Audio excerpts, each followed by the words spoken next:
আসসালামু আলাইকুম এভরিওয়ান। আজকে নতুন একটি ভিডিও নিয়ে চলে আসলাম। এই তো আজ সকালে হলো নুডলস রান্না করলাম, নুডলস খেয়ে নিলাম, তারপরে রান্নাবান্নার দিকে চলে গেলাম। আজকে মা রান্না করবে কুমড়ো দিয়ে চিংড়ি মাছ, আর রান্না করবে গরুর মাংস আলু দিয়ে। এই তো মা পেঁয়াজ মরিচ টরিচ খুব ভালো করে ভেজে ভেজে কষাই টষাই সুন্দরভাবে কুমড়ো পটাশকে দিয়ে দিল। এখন কুমড়ো পটাশটা তো ভালোভাবে আসছে যে মিষ্টি নয়, পাইঞ্চা পাইঞ্চা লাগতেছিল। মা একটা কাঁচা কামড় দিয়ে দেখছিল কাঁচা কুমড়ো, তারপরে মা ইচ্ছা মতো চিনি দিতে দিতে একেবারে মা ওটাকে মিষ্টি কুমড়া ছিল না, মিষ্টি কুমড়া বানাই ফেলবো। যাই হোক, এরপর আমাদের সন্ধ্যার নাস্তার জন্য একটু আতপ চাল ভিজিয়ে রাখলাম ধুয়ে।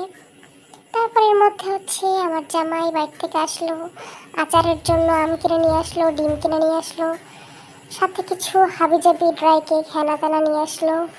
এই তো গরুর মাংস ধুয়ে উঠানো, পেঁয়াজ কুচালাম, মশলাপাতি সব ফ্রিজ থেকে বের করা হলো। মা এবার গরুর মাংস চাপিয়ে দিল চুলায়। এই তো গরুর মাংস রান্না হচ্ছে।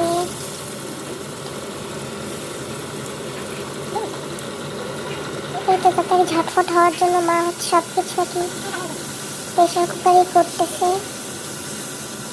এই তো সব মশলাকে ভালোভাবে কষাচ্ছে, ভালোভাবে মশলা কষাচ্ছে না, সব কিছু করে আমাদের দিচ্ছে।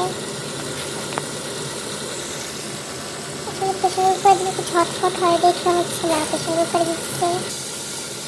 তো মা প্রেশার কুকারের সাথে পোলট্রি দিয়ে যুদ্ধ করতেছে।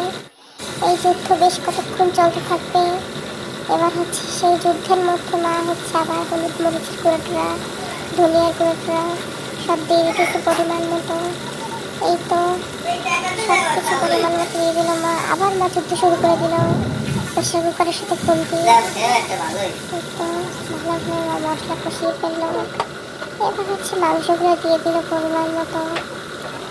মশলা পরিমাণ মতো মাংসের হিসেব অনুযায়ী দিতে হয়, এটা কোনো আলাদাভাবে পরিমাণ নেই। মাংস যেরকম সেই হিসেব করে মশলার পরিমাণটা দিয়ে দিতে হয়।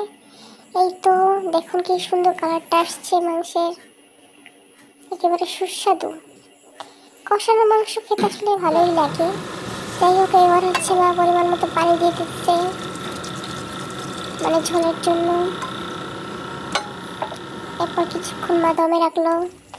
এবার প্রেশার কুকার থেকে নামিয়ে হাঁড়িতে মা রাখলো। ফাঁকে একটা মতো তরমুজ খেয়ে নিলাম, চিপস খেয়ে নিলাম। এই তো মা এবার প্রেশার কুকার থেকে নামিয়ে চুলায় দিল ঝোল টানানোর জন্য। এবার একটু লবণ কম হয়েছিল দেখে লবণ দিয়ে দিল। এই তো বাইরের মধ্যে দেখলাম বৃষ্টি নেমে গেল।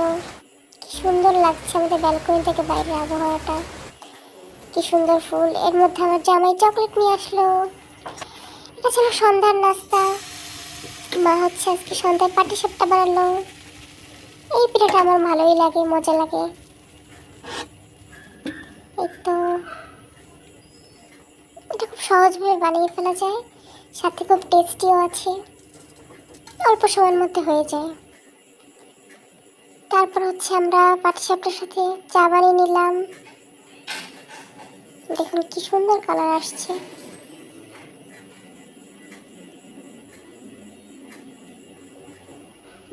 এই তো আমরা পাটিসাপটা পিঠা খেলাম, সাথে চা খেলাম। এই তো আজকের ভিডিও এই পর্যন্তই ছিল। আল্লাহ হাফেজ। সবাই লাইক করবেন, ফলো করবেন, সাবস্ক্রাইব করবেন।